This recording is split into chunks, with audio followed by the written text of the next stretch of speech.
YCP నేత మాజీ మంత్రి కాకాణి గోవర్ధన్ రెడ్డిని అరెస్ట్ చేశారు నెల్లూరు జిల్లా పోలీసులు. ఇవాళ మధ్యాహ్నం ఆయన్ని బెంగళూరులో అదుపులోకి తీసుకున్నారు. 2 నెలల నుంచి కాకాణి పరారీలో ఉన్నారు. పొదలకూరు మండలం రుస్తుం మైన్స్ కేసులో ఆయన అక్యూజ్డ్ నెంబర్ 4గా ఉన్నారు. కాకాణి నెల్లూరులో ఒకసారి, హైదరాబాద్లో 2 సార్లు కాకాణి కుటుంబ సభ్యులకు నోటీసులు ఇచ్చారు పోలీసులు. అయితే ఇవాళ మధ్యాహ్నం బెంగళూరులో ఆయన్ని అదుపులోకి తీసుకున్నారు. 2 నెలల పాటు ఆయన అజ్ఞాతంలో ఉన్నారు. ఇవాళ మధ్యాహ్నం బెంగళూరులో సమాచారం అందుకున్నటువంటి పోలీసులు హుటాహుటిన అక్కడికి చేరుకొని కాకాణిని అదుపులోకి తీసుకున్నారు. పొదలకూరు మండలం రుస్తుం మైన్స్ కేసులో కాకాణి A4గా ఉన్నారు. నెల్లూరులో ఒకసారి, హైదరాబాద్లో 2 సార్లు కాకాణి కుటుంబ సభ్యులకు నోటీసులు అందజేశారు పోలీసులు. అయితే ఆయన అరెస్టు భయంతో 2 నెలల పాటు అజ్ఞాతంలోకి వెళ్లారు. ఎట్టకేలకు ఇవాళ మధ్యాహ్నం బెంగళూరులో పోలీసులు అదుపులోకి తీసుకున్నారు.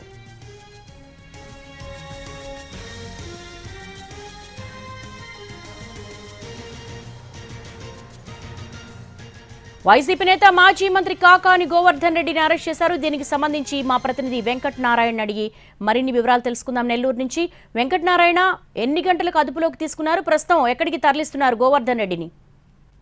దాదాపు 2 నెలల నుంచి పరారీలో ఉన్న మాజీ మంత్రి కాకాణి గోవర్ధన్ రెడ్డి వాళ్ళ మధ్యాహ్నం బెంగళూరులో నెల్లూరు పోలీసులు అరెస్ట్ చేసినట్లు మనకి సమాచారం అందుతుంది. ఆయన దాదాపు రుస్తుం మైన్స్ కేసులో A4గా కాకాణి గోవర్ధన్ రెడ్డి ఉన్నారు. అప్పటి నుంచి 3 సార్లు పోలీసులు విచారణకు పిలిచినా కూడా ఆయన విచారణకి హాజరు కాలేదు.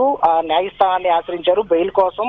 2 కోర్టులు, అయితే హైకోర్టు కావచ్చు, సుప్రీంకోర్టు కావచ్చు, రెండిట్లో ఆయనకి ఎదురుదెబ్బ తగలడంతో ఆయన అజ్ఞాతంలో ఉన్నారు. అయితే ఇవాళ మార్నింగ్ ఆఫ్టర్నూన్ నుంచి కూడా కాకాణి గోవర్ధన్ రెడ్డిని అరెస్ట్ చేశామంటూ సోషల్ మీడియాలో ఒక పెద్ద ఎత్తున ప్రచారం జరుగుతుంది. పోలీసులు ఈ విషయాన్ని ఎక్కడ ధృవీకరించినప్పటికీ కూడా పార్టీ పరంగా పార్టీ వ్యక్తులు కూడా మధ్యాహ్నం 2 గంటల సమయంలో బెంగళూరులో కాకాణిని అరెస్ట్ చేశారు. ఇవాళ రాత్రికి నెల్లూరు తీసుకొచ్చే అవకాశాలు ఉన్నాయని కూడా ఇటువైపు నుంచి వైసీపీ వర్గాలు చెప్తున్నటువంటి పరిస్థితి కనిపిస్తుంది. All right Venkat Narayana, thanks for the live updates.